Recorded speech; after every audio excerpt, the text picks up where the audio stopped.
The Titans need a running back upgrade. An elite running back would help Cam Ward and the offense so much, but how important is it to have an elite running back? And how bad has Tony Pollard been? We're going to look at the numbers behind both of these points and discuss how the Titans might address this position in the offseason and just how important it really is for this team. This is the Music City Audible. Let's get to it. Welcome everyone to another episode of the Music City Audible podcast presented by Sinkers Beverages, the premier wine, spirits, and beer store in East Nashville. I'm Justin Graver. With me, as always, Justin Melo in partnership with 440 Sports. Justin, I'm excited for this podcast today. I'm excited at the response to the podcast we did yesterday, a non-traditional film breakdown episode. Today, much more traditional, you and I picking a topic and going deep. How is it going, my friend?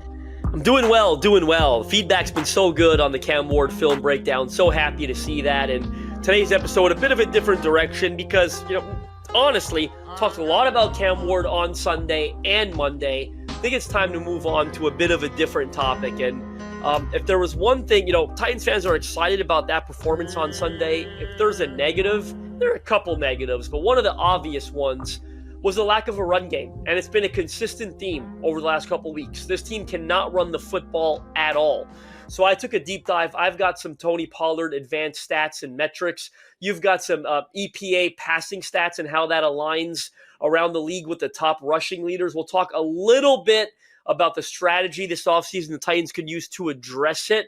But yeah, this is a really good conversation on a topic that is the Titans' really, really bad struggling run game. Yeah, and this is just something I've been wanting to talk about. I've been texting you about this for 2 or 3 weeks now, where I'm like, hey, we need to put this in the oven and let it bake for a second. But I have a take brewing on running backs, and I've said on this podcast a few times since I texted you that the longer we get, the closer we get to the end of this season, the more season we get through, the stronger I feel that the Titans need a massive upgrade at running back. Not a Band-Aid, not a free agent signing, although we can talk about this in a bit. There are a few decent free agent options, but my opinion is they need a bell cow. This is the Tennessee Titans we're talking about. The Mount Rushmore of Titans running backs is like 4 of the greatest running backs of all time when you look at guys who have actually run for 2,000 yards, and 2 of them played for the Titans. And anyway, there's a lot to get into with this topic, but I think we should start by building the case, the one that everyone with eyes who watches the Titans every week, they already know. But let's add some context to this. The fact that Tony Pollard just is a little bit washed. And shout out Tyler Rowland, Locked On Titans, has been saying for a few weeks, I've seen him tweet this a couple of times, and I totally agree, that the Titans ran Pollard into the ground last year after Tajay Spears got hurt and he became their entire offense. At his age, with the history and workload that he's had in his career, giving him that many carries last season was irresponsible, and I think we're seeing the effects this year on the field. But Justin, how about you help our audience out by contextualizing with numbers what we're seeing? Well, first of all, Cam Ward has led the Titans in rushing in 2 straight games, and he hasn't rushed for 40 yards in a single one of those games. He's at 30 and 37 or something along those lines. So pretty out. The Titans have just not been able to run the football at all. A couple weeks ago, Tajay Spears had 4 yards on 3 carries, I believe it was.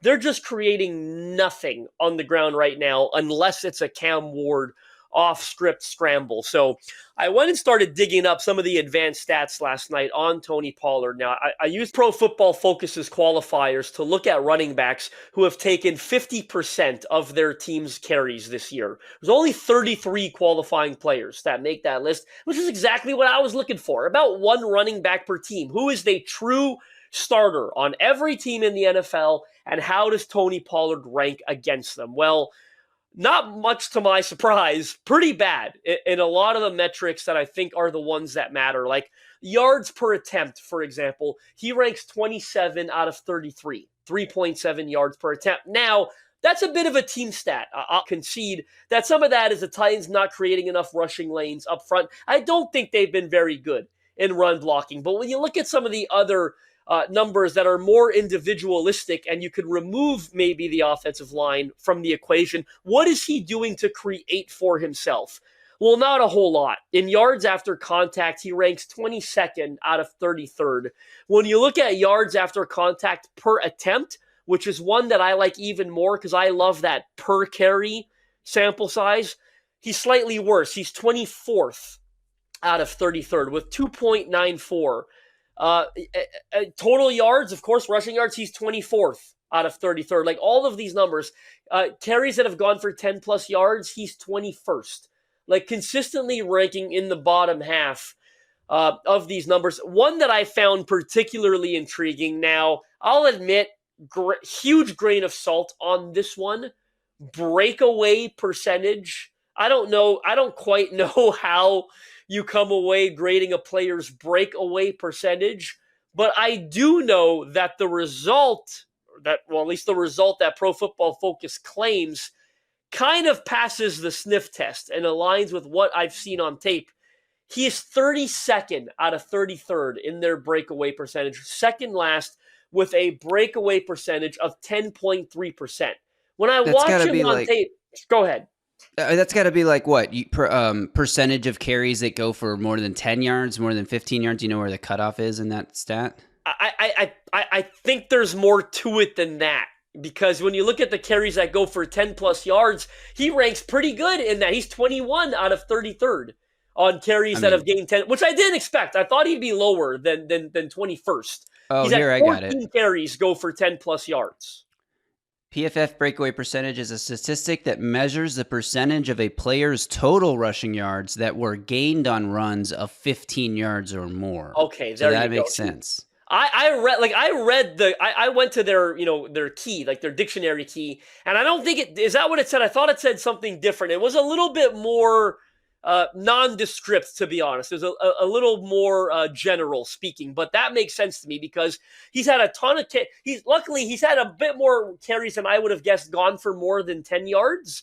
But even those have mostly gone for like 10 to 14 yards. He hasn't had many of the 15 plus. So, generally speaking, he is ranking in the bottom third of every advanced metric that you could find for a running back. And to me, again, it passes the sniff test. He's not, I'll give it to you in a second. He's not breaking tackles, I find. He's not creating for himself. He's not making anyone miss. It feels like most of the time, the first guy that should tackle Tony Pollard does tackle Tony Pollard. And to me, I hate to admit, I loved this guy last year. I thought he was the unsung hero, an incredibly underrated player of a really bad offense, right? Like, deserves a lot more credit than he got because they were so terrible. This year, I'm sorry. I just think he looks a little bit washed. I see almost no juice to Tony Pollard right now. I think, you said tic-tac. I think he brings up a good point. Like, age, injury history, tread on the tires, workload history. I just haven't seen it with Tony Pollard this year. And I wanted to get another stat in there because I went to Next Gen Stats where they have the rushing yards over expected, which basically measures like, are you getting more than what's blocked, less than what's blocked? Are you creating a lot on your own? And they have a minimum qualifier cutoff of 60 rushing attempts. There are 48 running backs who qualify. Tony Pollard ranks 35th in rushing yards over expected per attempt at minus 0.08, which means he's actually gaining a tiny bit less yardage per attempt than what is considered to be blocked. And the crazy part about that stat too, Justin, is he is seeing 8+ men in the box, which we know this stat can be a little funky because sometimes it's just about the personnel that you're using, but he's seeing 8+ men in the box on only 20% of his carries, which is another factor in the whole help out Cam Ward thing. If you got to load the box to stop a Derrick Henry, for example, like we saw for so many years in this offense, in this city, on this team, it can help open things up in the passing game. And right now, when you have a running back, I mean, it's not that Tony Pollard has been like bad, although a lot of the numbers you just read indicate he's been bad. Like eye test wise, he hasn't been bad. He just hasn't been explosive hardly at all. It's been like, you go first and 10, it's 2nd and 7. And it's like, I'll take 2nd and 7 over 2nd and 9 or 2nd and 12. But Could he rip off some runs here? Could he help? Like, the fact that Cam Ward has been the leading rusher with not that many rushing yards 2 weeks in a row, so much pressure on the quarterback to carry the entire yardage production of the offense with his arm and I guess with his legs a little bit. And you look at the Titans' red zone numbers where they struggle. And if you have a running back that not only has to be accounted for in the red zone, that can help, but how about somebody who can break tackles, push the pile, and get just create another option for the offense, somebody who can create explosive plays and get you to the red zone more often. Like, we wonder why the Titans' drives stall between the plus 50 and plus 30 on like a weekly basis because they can't run the football. Like, it's obvious. I think that's like the part that is we're not talking about here is like, it's obvious. It's a logical, obvious understanding. If you watch football, you know that being able to run the ball is important and the Titans can't do it. For me, 3 points to what you just said.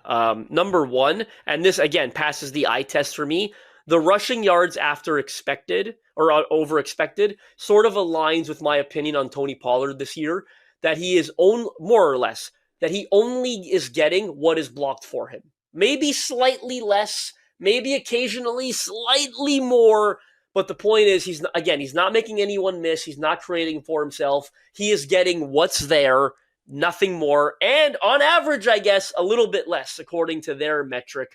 When I look at you talked about the 8+ defenders in the box on only 20% of the carries, some affected by personnel occasionally. I think that's a good point because Titans, as we know, have been pretty hell-bent on running a lot of 11 personnel, right? So as they're running 11 personnel, which was, of course, the staple of Brian Callahan's offense, they haven't had a whole offseason to revamp Brian Callahan's offense. So as they continue running 11 personnel, more often than not this season, defenses are matching that, extra defensive backs on the field.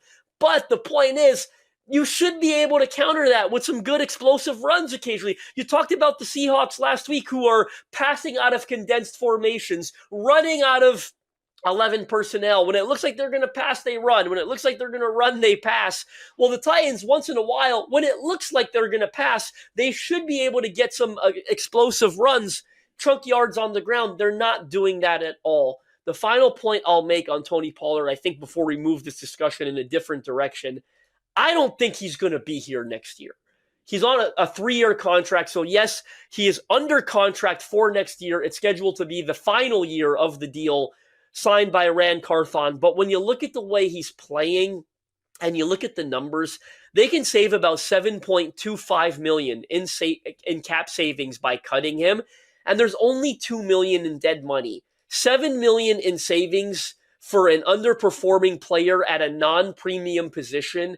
I think they're going to take that. Now, they already have a ton of cap space, so it's not like they're in dire need of that extra 7, but it comes back to the point I just made. An underperforming player, over $7 million in savings, minimal dead money.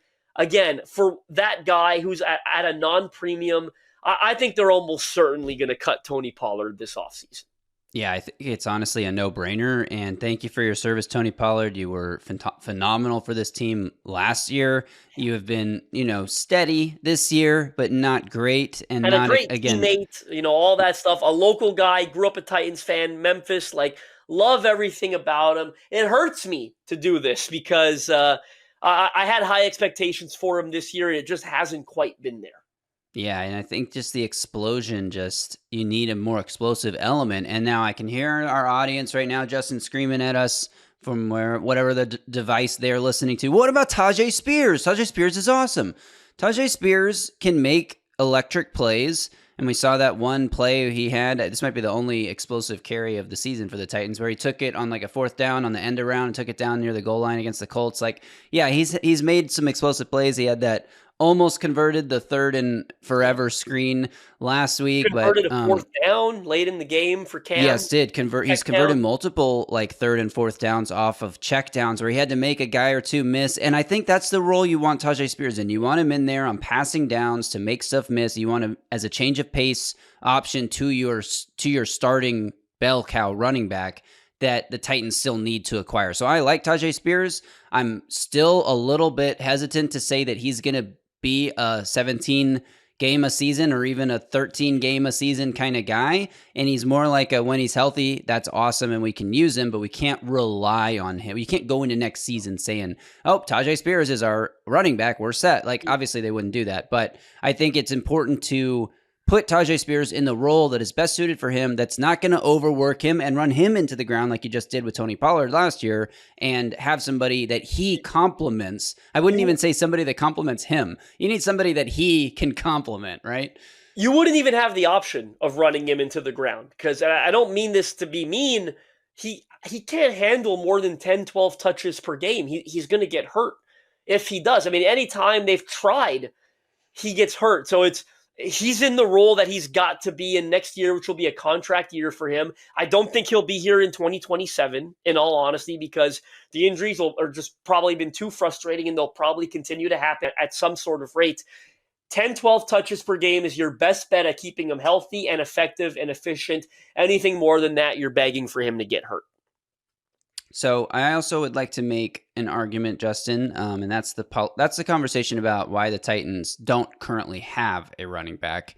Now we can have the conversation, why do the Titans need a running back? Quick break, though, to remind you all that Sinkers Beverages supports this channel, and they are the premier wine, spirits, and beer store in East Nashville. They've been serving the community since 1985. They have a knowledgeable staff that is proud to help you with large parties, themed events, or just finding something unique for a special occasion. If you head to the Sinkers Beverages website, you can join the In Crowd, an exclusive club that is free to join. In Crowd members get access to allocated wines and spirits, exclusive events, early access to barrel releases, and more. Plus, Sinkers Beverages is on Uber Eats. I know, Justin, I feel like last Sunday for the Titans was the first time you may have raised a glass in celebration after visiting Sinkers Beverages and after watching that Titans game, even though they still came up with a loss. It felt like there's no moral victories. Yes, there are. That was a moral victory for the Titans, and so I toast, thanks to Sinkers Beverages, that the Titans were able to play well last weekend, I guess. I was certainly raising a glass up to Cam Ward, thanks to Sinkers Beverage. That Cam Ward breakout performance was everything I needed, and Sinkers took care of everything else. So toast to that. Check out Sinkers Beverages on Uber Eats. Head to their website to join the In Crowd. And also a quick break to say thank you guys for tuning in, supporting the channel. We love the feedback we're getting on yesterday's video. Ooh. We definitely would love to do more film breakdown style videos like that. The team needs to give us more good film that is worth breaking down, because we're not going to sit there for 50 minutes and break down, just like offensive line play or Kevin Winston play. I'm sorry. Those guys are great. They've been great. Kevin Winston, at least. I don't know about the offensive line.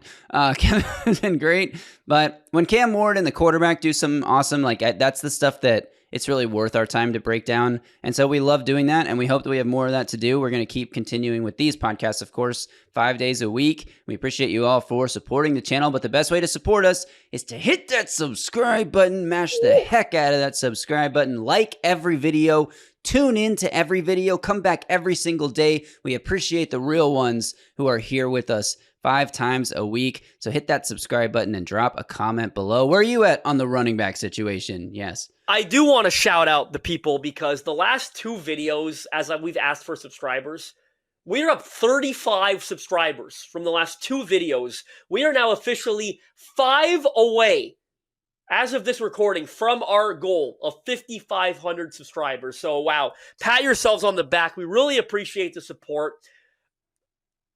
Surpassed my expectations. I did not think these last 2 videos would lead to 35 new subscribers. So thank you so much. Keep hitting the button. Send it to a friend. Let's get back to the running back conversation. Yeah, and we will probably be over that goal before this podcast comes out. That doesn't mean you shouldn't subscribe, though. That just means there's a new goal we need to reach. So appreciate all of you guys. All right, why did the Titans need an upgrade at running back so badly? Well, again, this is like a logical way to think about football. I'm not going to be breaking any news here, but I think adding numbers to the conversation contextualizes it and reinforces the idea. So if you look at just the top 15 running backs in the NFL in terms of rushing yards, total rushing yards this season, 9 of those top 15 have a positive passing EPA per play. And of the 6 that don't, we're talking about teams like the Panthers, who have quarterback issues that go beyond just like helping your young quarterback with a strong running game. And Rico Dowdle's in the top 8 rushing yards. which is crazy. And then Bijan Robinson, like the Falcons, Penix has been in and out of the lineup. Travis Etienne, the Jacksonville Jaguars. This is maybe the most glaring one where it's like, okay, Trevor Lawrence should be better. Devon Achane, Miami Dolphins, like they're still above. They still have a positive pass EPA per play, but they're closer to average. And Tua, his struggles. Tyreek Hill got hurt, and they've already fired their GM. Their coach might get fired. Like that's just a weird situation. But most of these teams, like, you get a strong running game, it makes sense. And then there's other teams that don't have a guy in the top 15, like the Patriots, the Packers, the Bears, who still have strong running games, even if they don't have a single player in the top 15. Josh Jacobs for the Packers in and out of the lineup. DeAndre Swift also missed some time. And those two guys are 16th and 17th in rushing yards, total rushing yards. So the Packers and the Bears still have strong running games. The Patriots with Mike Vrabel, they're going to have a run game that they rely on. So anyway, the point is, most of the teams with players in the top 15 in terms of rushing yards or top 17 have a great and efficient passing game. And then big names that stick out to you are obvious: Jonathan Taylor, and look at Daniel Jones. James Cook helps Josh Allen so much. Jahmyr Gibbs is carrying the Lions offense in some of these games.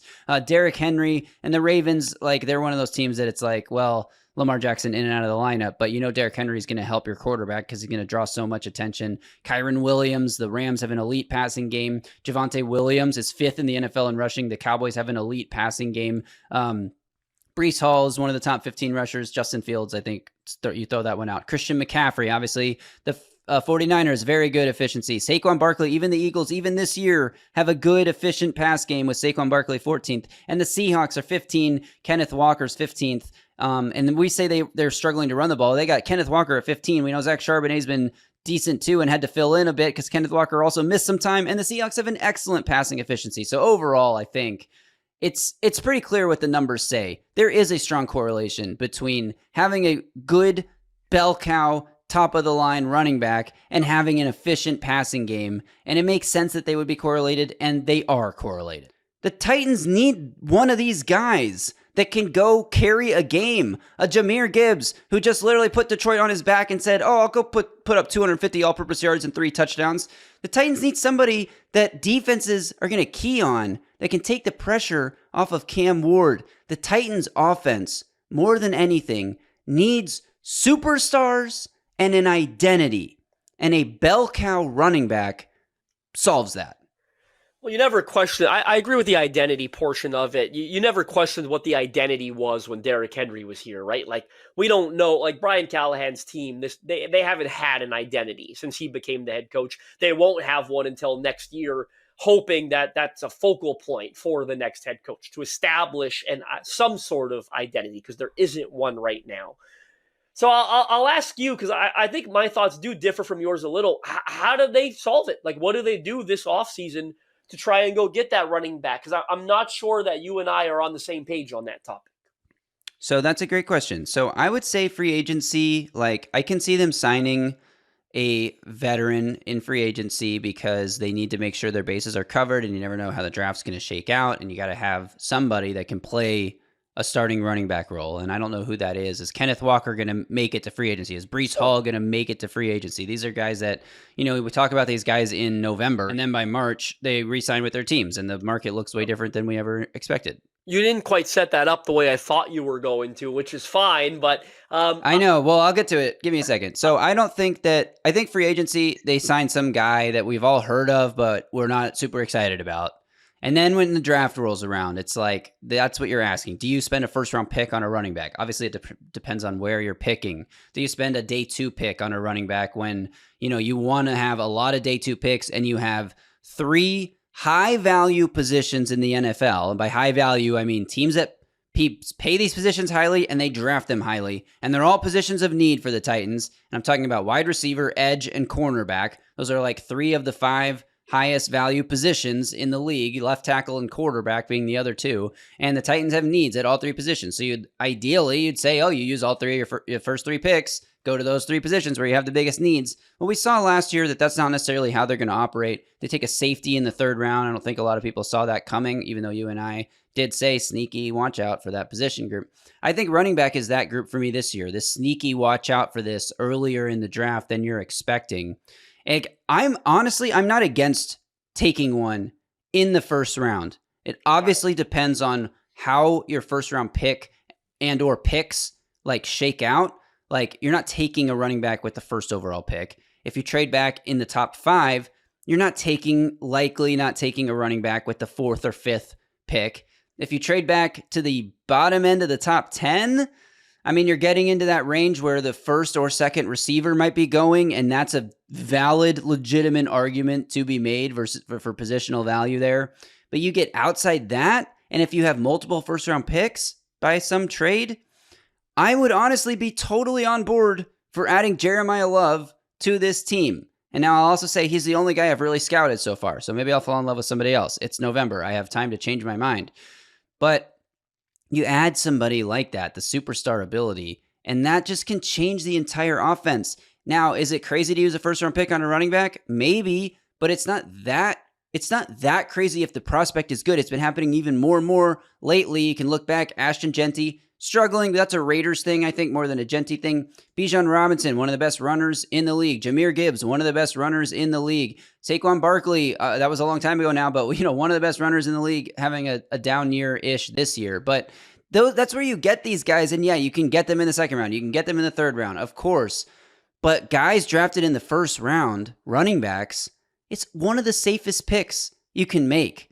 Cornerback, wide receiver, edge even. There's a lot bigger bust potential there than a running back in the first round because it's an easy evaluation. You see what you see is pretty much what you get at the next level. And that to me is another pretty big argument for taking one, is that you didn't miss with your first round pick. I just have a really hard time getting to the point where I can envision the Titans picking somewhere in the first round that would make sense to take Jeremiah Love. And of course, I love the prospect. He's going to be one of the top 5 players on my big board. He's an elite prospect, and I would love to see him on the Titans in a perfect world because him and Cam Ward, I mean, that would be so dynamic. But as you said, they're not going to take him at number 1. If they look to trade down, I'm assuming they're trading down within the first, the 3rd, 4th, 5th, or 6th pick. So in that range, you're looking at Arvell Reese, Ruben Bain, probably one of the wide receivers, Carnell Tate. Like, I have a hard. And then, so what? Like, are they trading down twice? Do they go from 1 to 5 and then 5 to 10 or 10 to 12? Or do they trade down straight from 1 all the way down to number 10? Like, those latter scenarios, like the double trade down or going all the way from 1 to 10, I don't think that's going to happen. I think they're going to want to stay within the top 5. And I think if you're in the top 5, you got to come away with one of these edges or wide receivers. So I just have a really, and then you're trading down all the way to 10. And yeah, maybe you're happy with Jeremiah Love, but how do you feel about missing on those edges and wide receivers, like the 2 big positions of need that does have some really good talent? I think Jeremiah Love is probably the 2nd or 3rd best player in this draft. And he's better than any of the receivers, in my opinion. And if I was ranking the edges with the running backs, he'd probably be number 2 on that list, in all honesty. I think I'd only have Reese ahead of him. So I love him, but I don't see the scenario. And then for me, on the flip side, this is not a good running back draft, I don't think. Like, yes, Jeremiah Love is elite. Talk to scouts, the way I have. Who's RB2 in this class? Like, no one even has an answer to that question yet. Like, there's just so many question marks surrounding the rest of it. I don't think it's deep. There's no other running back that's even going to sniff the first round. I don't even know that there's one that's going to go in the second round, in all honesty. So I think you can go the whole second round without a running back. So, of course, it's one of those positions that's typically a dime a dozen. And when we get to the Senior Bowl and Combine, I'm sure we're going to have a handful of guys that we like in that late 2nd to 4th round range that we think can come in and play a role. But this is not a good running back draft. Where my opinion differs from yours is I look at the pool of potential guys that are going to hit free agency, and I know all of them are not going to hit, but you look at the list of potential UFAs: Kenneth Walker, Breece Hall, Rico Dowdle, Javonte Williams, Travis Etienne, Jerome Ford, J.K. Dobbins, Rashad White, Tyler Algier, Isaiah Pacheco, and Sean Tucker. That's a list. And no, I don't think Breece Hall hits free agency because I think, if the Jets would have traded him if they weren't going to keep him. Rico Dowdle, I imagine the Panthers probably do what they can to keep him after the way he's emerged. But I can see Kenneth Walker hitting free agency. In all honesty, like the Seahawks have been pretty content to keep him in a timeshare with Zach Charbonnet this year. A guy like Travis Etienne would intrigue me. I think the scenario that you talked about where you sign a free agent and draft one in the middle rounds, I think like would a guy like a Rachaad White be a good candidate for that? I think he's a really intriguing bounce back reclamation project after Sean Tucker, after Bucky Irving replaced him there in Tampa as the 1A. Tyler Algier, who's got some really good numbers this year, efficiency-wise, despite playing second fiddle, obviously, to Bijan Robinson. Even Sean Tucker, who's come in Tampa and played well when they've had injuries. Like, for me, Rachaad White, Tyler Algier, Sean Tucker. I would be very open, and I would be open to signing a Kenneth Walker or Breece Hall if they actually hit. And make them your new Tony Pollard, a 3-year, $24 million contract that has an out after the second year. Titans are going to have so much cap space. And they can sign a Rico Dowdle or a Kenneth Walker. I'm all over that. But I think the likelier scenario is like a Rachaad White, an Algier, or a Sean Tucker, and drafting a second or third round running back and having Tajay Spears. So you're like, I've got 3 options going into next year. I kind of like all of them. Let them figure it out. And just to head it off before we get a bunch of comments about it, Kalel Mullings is likely a special teamer. This is end of the draft guy. This isn't. Yeah, we haven't seen. Yeah, like we'll get it. I'm sure we'll get a look at him at some point over these last few games, but I'm not like he's not part of my plans when it comes to running back. The only thing I'll say about the free agency route is that second contract running backs, like they don't usually last through the second contract. Sometimes they do. Sometimes they're there are outliers and guys who take really good care of their body, and Saquon Barkley, though, look at this year compared to last year. No. They won the Super Bowl last year. He ran for 2,000 yards. I'll cut you off right there. Well, I'm just saying they fall off during that second contract. And this is Saquon Barkley's third contract. Give me the Tony Pollard deal and give me one great year, hopefully a good second year, and then I could cut it and move on, extend the window to find your bell cow through the draft. This is not the year I don't think this is the year they're going to find their bell cow through the draft. So you've got to get creative. Give me the short-term guy. I understand where you're coming from. I don't want that. I don't want to wait for that. Look, I'll be honest. I want to marry Sofia Vergara, Graver. It's like they're not drafting Jeremiah Love. And I hope my longtime partner doesn't listen to this podcast. I want to marry you, sweetheart. But they're not drafting Jeremiah Love. And you got to get realistic. I don't know. I don't think their bell cow comes in this draft. Not the way. They got to get there. I think there's going to be such few bell cows to come out of this class, and even fewer of them. Naturally, the math, that are not named Jeremiah Love. Do they find one of those guys, one of those very few? Betting odds on it wouldn't be high. I think they've got to get creative.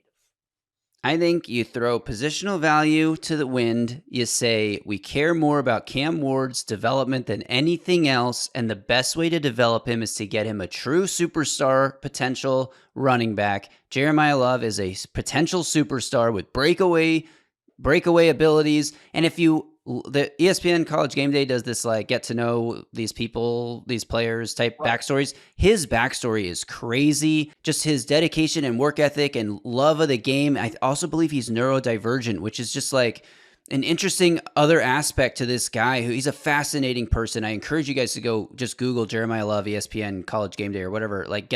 You'll find it if you search it on YouTube, and it's about a 6-minute video. If you watch this thing and you don't come away thinking this guy is a can't miss prospect, which I know it's like there's no such thing.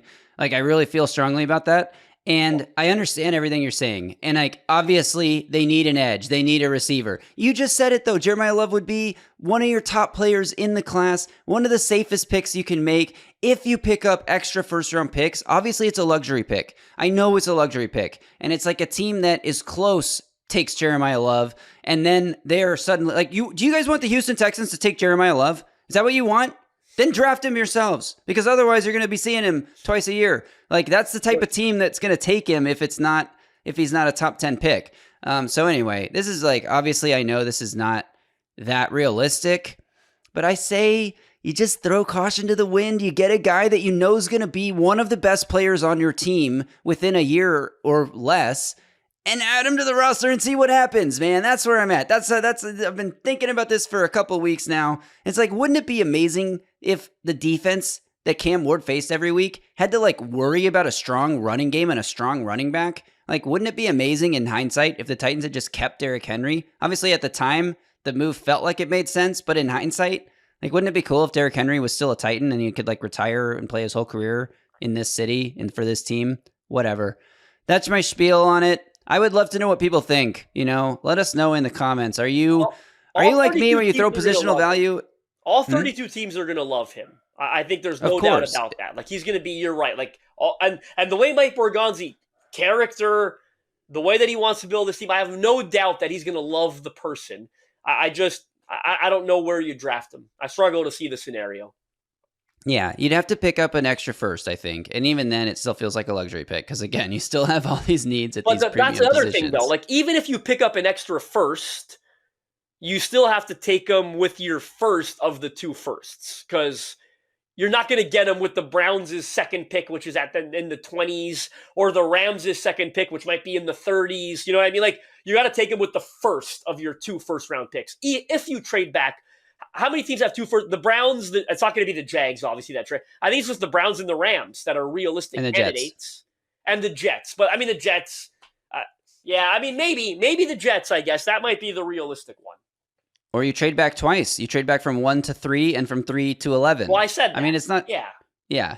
But it's not that far-fetched, right? So, I mean, it is kind of far-fetched, but it's not that far. I don't know. Let us know whose side you're on. Justin's or Justin's? Just kidding. Tell us for real. Take the running back. Don't take the running back. Positional value. Screw positional value. Who cares? Get good players or build your team the quote-unquote right way. I would love to hear what people think about this because I feel like I understand the intelligent side of it, but the fan side of it is just like, I want to see Cam Ward and Jeremiah Love in the backfield together. I don't care. Whatever. Make it more fun.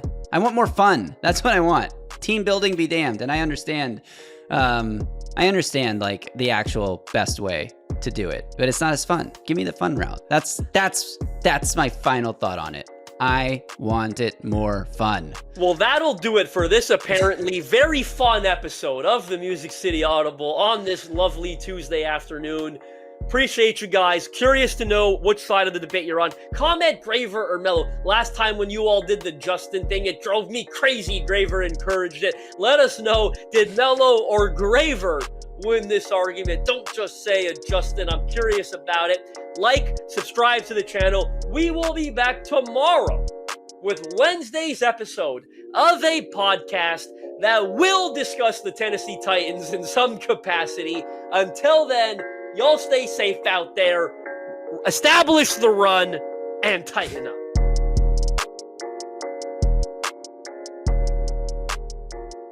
A Broadway sports media production.